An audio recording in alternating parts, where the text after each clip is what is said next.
Our job is to find the real value of x given the exponential equation. 16 raised to the power of x plus 20 raised to the power of x is equal to 25 raised to the power of x. So can you solve it? Okay, whenever we see numbers like 16, 20, and 25 together, the first thing we should do is check whether they have any special relationship.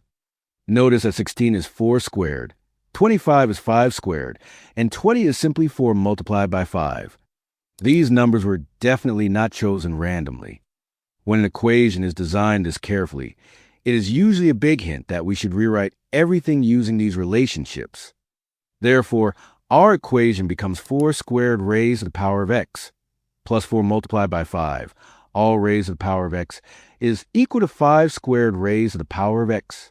Now, what do we do next? We can use a very important property of exponents.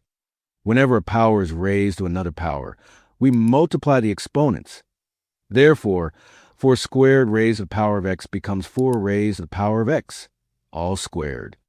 Similarly, 5 squared raised to the power of x becomes 5 raised to the power of x, all squared. Also, 4 multiplied by 5, all raised to the power of x, becomes 4 raised to the power of x multiplied by 5 raised to the power of x. Now, here comes the interesting part.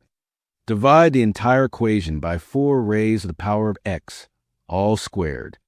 Since 4 is always positive, this division is completely valid. And the reason we are doing this will become clear in just a moment. We know that when a sum is divided by a quantity, we can divide each term in the numerator by that quantity separately. So, we can separate the left-hand side into 2 different terms. The first term becomes 1. Now, let us simplify the second term. Rewrite 4 raised to the power of x, all squared, as 4 raised to the power of x multiplied by 4 raised to the power of x. The 4 raised to the power of x in the numerator cancels with the 4 raised to the power of x in the denominator. Therefore, the second term becomes 5 raised to the power of x divided by 4 raised to the power of x.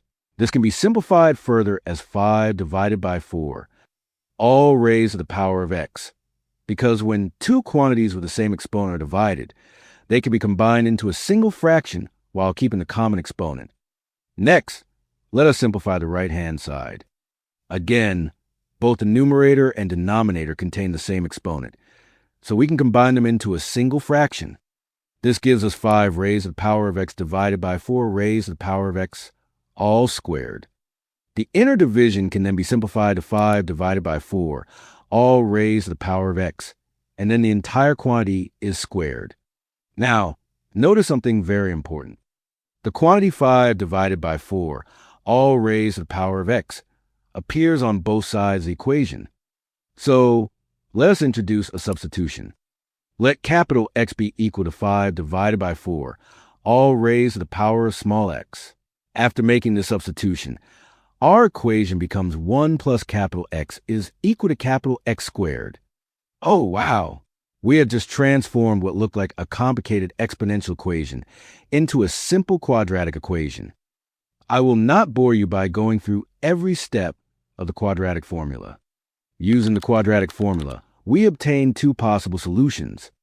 The first solution is capital X equals 1 plus the square root of 5 divided by 2. The second solution is 1 minus the square root of 5 divided by 2. But wait, capital X must always be positive because it represents 5 divided by 4 raised to the power of small x. And that quantity can never be negative for any real value of small x. However, 1 minus the square root of 5 divided by 2 is negative. Therefore, that solution is impossible and must be rejected. Hence, the only valid solution remaining is 5 divided by 4 raised to the power of small x equals 1 plus the square root of 5 divided by 2. And this quantity is none other than the golden ratio, also known as phi. Now, we need to solve for small x. This is exactly where logarithms become useful. Take the natural logarithm of both sides of the equation.